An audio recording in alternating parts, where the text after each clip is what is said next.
fishing vessel Sido, fishing vessel Sido, fishing vessel Sido. In position 50, 23, 45 north, 003, 28, 45 west. There are a man overboard, we're getting the gear on, we'll report back to you as soon as possible. Over.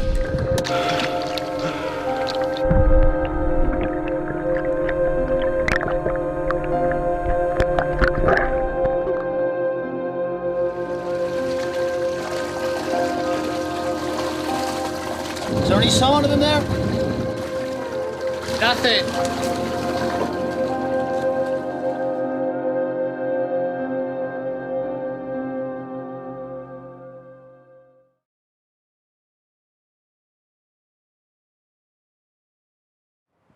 One of the very real dangers when you're at sea is the possibility of going overboard.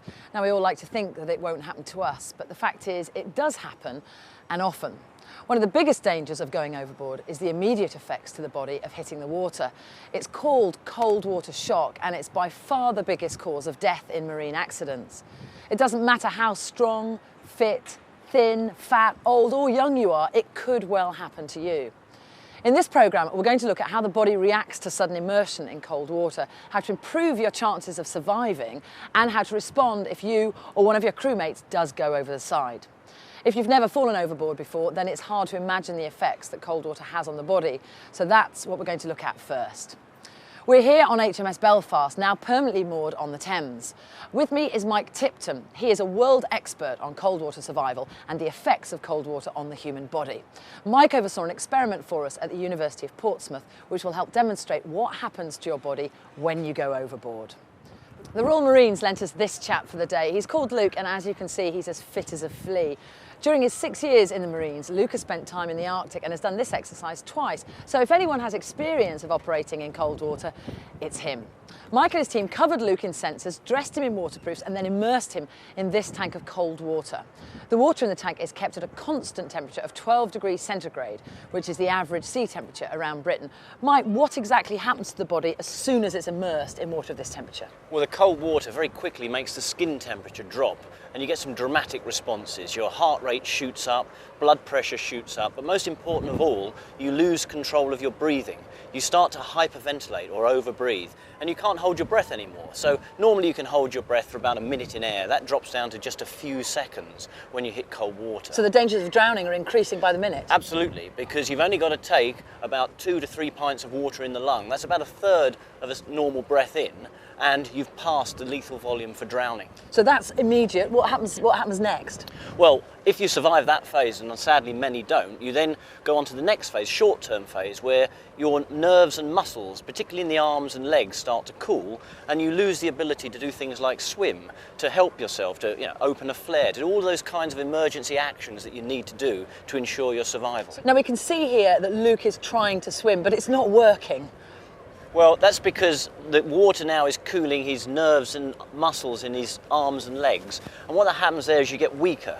You also get tired very quickly. You lose coordination. All these things add together to mean that even very competent swimmers are unable to swim anything like the distances or with the same proficiency as they can in warm water. How long does it take to get to that stage when you lose coordination? Oh, it can happen as quickly as 15 to 20 minutes. And classically, you see it by somebody being horizontal in the water when they first start swimming. And as they become fatigued, as they become uncoordinated, they become more and more upright. And the last thing is they're upright, just struggling to keep their airways clear of the water. All right, well, let's see how Luke is feeling. From the start, it was okay. Started to swim. Instantly, you feel your blood start coming away from your hands and your feet. You don't have as much control as usual. Then the cold started setting in, hot deeper down inside. Feel coordination start going. Your lips, jaw start getting jaw ache along here. Eyes become quite dreary. Your blinks become longer. Luke's done this before, so we asked him how this compared to his Arctic training. Actually having to do something as opposed to just static in the water and then say a few things and drag yourself out is a lot easier compared to actually having to sort of like, I suppose, simulate fighting for your life really, swimming, especially with clothing on as well. So it's amazing how much the clothing itself, how thick it is, actually stops your movement. So there's the harsh truth. If you do go into the water, the chances are you'll be in serious danger of dying. No matter how fit you think you are, you won't beat the sea. So how do we improve your odds of surviving a man overboard situation? Well, first up is prevention.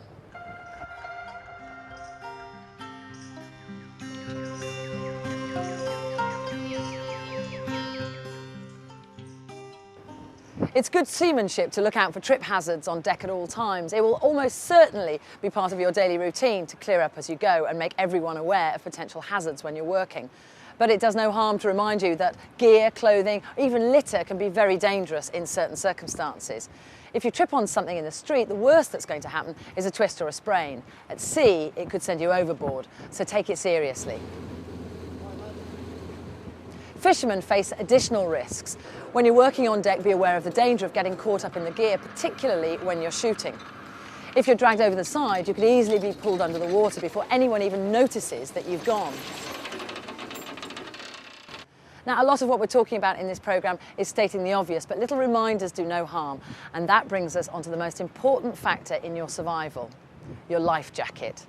We know all the arguments about them being too bulky or difficult to work in, but the fact is, if you don't wear a life jacket when you're at sea, then you might as well stop watching this programme right now. All the advice we're going to give you is useless without a life jacket. If you go overboard in cold water and you're not wearing one, you will almost certainly die. As we've already seen in the test tank, just staying afloat in cold water is incredibly hard work. If you're wearing a life jacket, then a lot of that hard work is done for you. Here we can see Luke in the cold water tank wearing a life jacket. As you can see, he's much calmer and is able to use his legs to move himself around rather than simply trying to stay afloat. And here we see him with a spray hood in place. This prevents water getting into his mouth and his nose. We asked him how much easier it was in the tank with a life jacket on. Well, your head's completely out of the water. There's no danger of it going under because of the way the life jacket's designed. You're on your back all the time. Even when completely relaxed, your head and airway are facing upwards, especially with the hood on as well. There's no danger of water intake. Even if your crew are in a position to quickly turn about and recover you, the onset of cold shock is so swift that the 5 or 6 minutes at best that it will take them to get to you will be too late. There are many dozens of life jackets on the market and they're getting smaller and more comfortable all the time. The RNLI and Seafish have worked with fishermen to identify life jackets that are more suitable for different methods of fishing, and details of these life jackets are coming up at the end of this programme.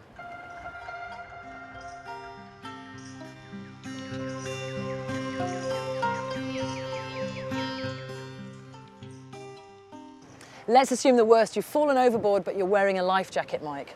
Well, you're in a relatively strong position. You're still going to get the cold shock response, but now you've got some support to the airway, helping you keep it away from the water, so you can start thinking about doing essential actions that you need to ensure your survival. But best to do nothing for the first minute or two, because that's how long the cold shock lasts. Once you get your breathing under control, then the next thing is to start doing things like deploying the spray hood, tightening up closures on the suit. You should already have done that whilst you're on deck.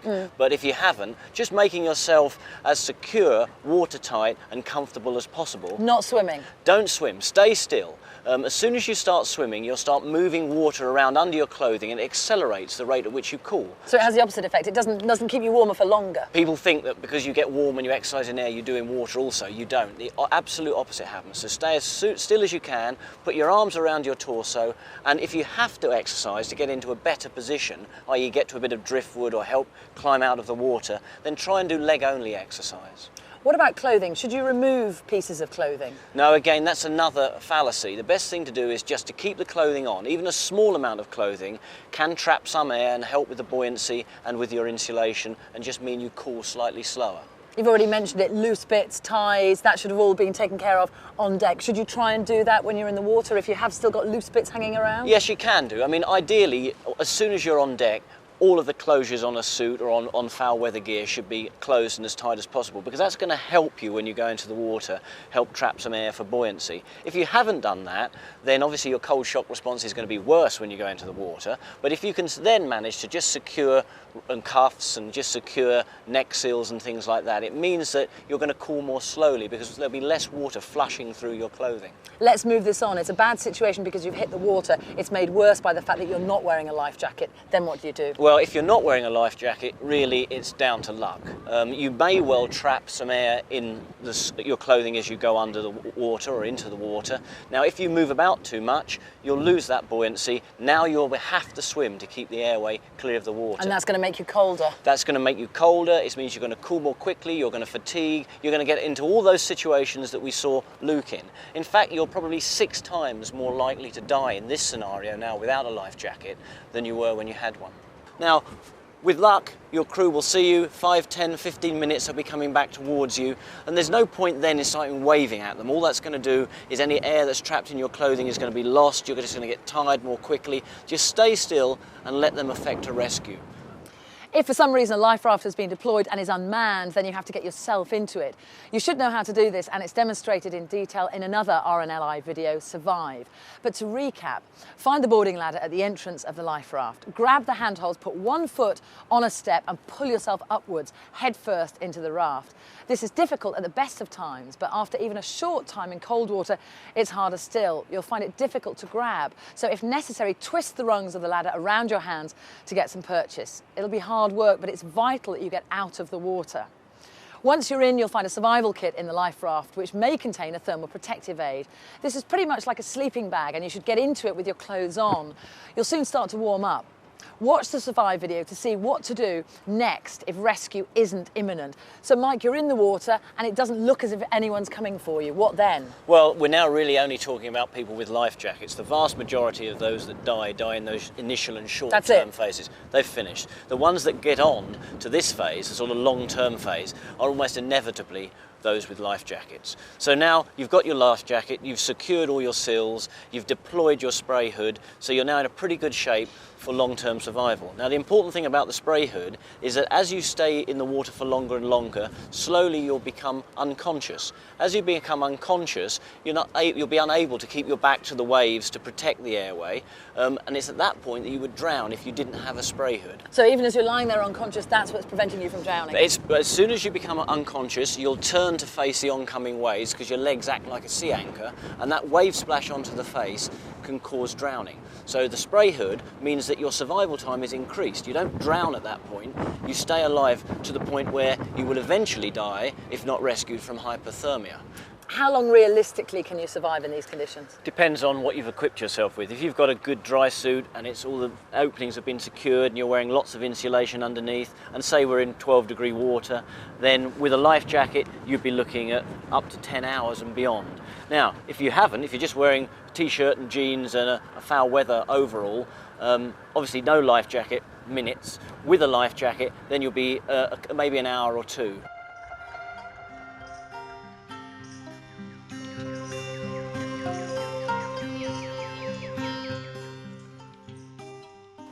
Now it's time to look at what action you as a skipper or crewman should take if someone goes overboard. The first thing to remember is that every second counts. As we've said, the first few minutes are the most dangerous, and so locating the man overboard and getting them out of the water is your primary goal. You should have regular man overboard drills as part of your safety routine. These are vital so that you can work as a team when an incident occurs. If you don't know what to do, then you'll be confused, panicky and ineffective when someone does go overboard. Firstly, if you see someone go overboard, shout "man overboard" to alert everyone on the boat. Then throw to the person in the water whatever flotation device you've got on board. Now, this could be a lifebuoy or a lifebelt. Keep pointing at the person in the water so that the helmsman knows where the man is relative to the boat. The helmsman should activate the man overboard function on the GPS, note the MOB position and bring the vessel round to a reciprocal course as soon as possible. Don't forget, someone should be continuously pointing at the person in the water until you get right alongside him. Once the boat has turned right onto its new course, a DSC distress alert should be sent, if you've got DSC of course, followed by a mayday call on channel 16. If it's possible, recover the person in the water on the weather side of the vessel. This will stop you drifting on top of them and reduces the risk of snagging rescue lines in the propeller. Work as a team and have everything that you will need ready when you approach. You should deploy a ladder or a scramble net and have a heaving line and a boat hook ready. There really is no set way of getting someone back on board because all boats are designed differently. So you really need to think before you go to sea about the best method for man overboard recovery on your own boat. Whatever boat you've got, whatever system you've got, have as many rescue tools and methods as possible at your disposal. And most importantly, stay calm. If you're recovering in the dark, then you should be able to see either the light or reflective tape on the life jacket, and you can fire a white parachute flare, which will help to illuminate the life jacket as well. If the man overboard is conscious and hasn't been in the water for too long, then they may be able to climb up a rigid ladder or scramble net. If the person in the water is beginning to lose his grip because of the cold, then he can secure himself into the scramble net, and then you can haul him aboard. Alternatively, a lifting strop looped under the back and arms of the person in the water and attached to a recovery rope can be used to haul him back on board. Another way to get the person out of the water is to launch a life raft. Once the life raft is inflated, if it's safe to do so, get another crewman to board the life raft to help in the recovery. Don't cut the painter, as this can be used to pull the life raft back to the vessel. When you reach the man in the water, haul them in through the entrance and make your way back to the vessel. Once there, they can be hauled from the life raft to the boat. This method of rescue is perhaps the only way to deal with an unconscious casualty. They may have hit their head or passed out due to the cold, but they are now essentially a dead weight in the water. All you can do is use all of your efforts to get them back on board and start revival.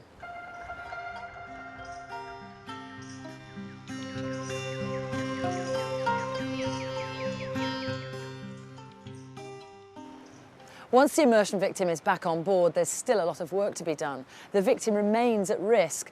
They could deteriorate from the delayed effects of hypothermia or drowning and die if not treated correctly. As a general rule of thumb, immersion survivors fall into 4 broad categories: fully conscious, semi-conscious, unconscious, and seemingly dead. When the victim is fully conscious, get them below deck or in a sheltered position and remove wet clothing if alternative dry clothing is available. If spare clothing isn't available, remove outer layers of wet clothing, dry the body quickly and cover with a blanket, including the head. If there isn't a blanket available, then leave the wet clothes on but cover them with a large polythene bag, cutting holes as necessary. It's more important to cover the body than the limbs. This will reduce the heat loss from the evaporation of water from the wet clothes. Give them something warm and sweet but not alcoholic to drink. They'll continue to shiver for a while, but eventually they'll rewarm themselves safely and effectively from the inside through the heat generated by shivering. When the victim is semi-conscious, the most important thing to do is to work out if they've swallowed any water. If so, they need to get to hospital urgently. If they don't have any breathing difficulties, then it's safe to assume that their semi-consciousness is simply due to cold. This will be more likely in those who've been immersed in very cold water, and especially if immersed for an hour or more. Cold victims should again be treated along the same lines as the first category, but because of their reduced level of consciousness, they may be less able to help themselves, and they shouldn't be given a drink until they've recovered consciousness sufficiently to be able to swallow without danger of inhaling fluid into their lungs. If you suspect that they've inhaled water, then the problem is really serious. Early evacuation to hospital is essential. In the interim, keep a record of the breathing and pulse rate at 5 to 10 minute intervals while awaiting the lifeboat or the helicopter. Watch out for vomiting and the possible danger of swallowing it.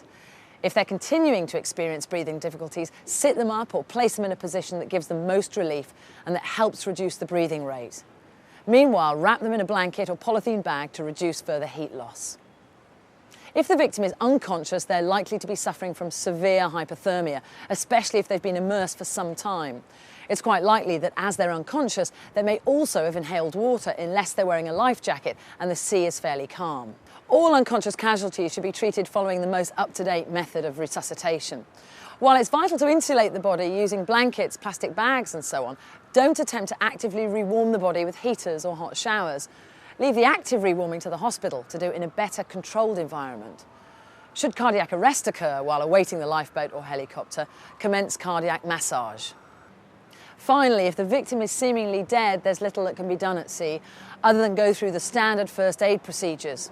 Even if no pulse can be felt and rescue is imminent, start cardiac massage and keep it going until the rescue services arrive.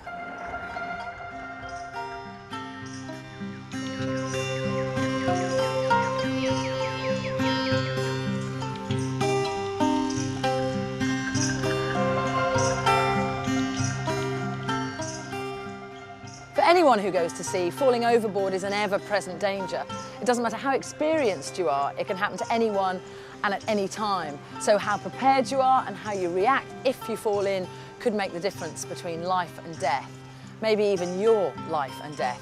So prepare, take care, and wear a life jacket.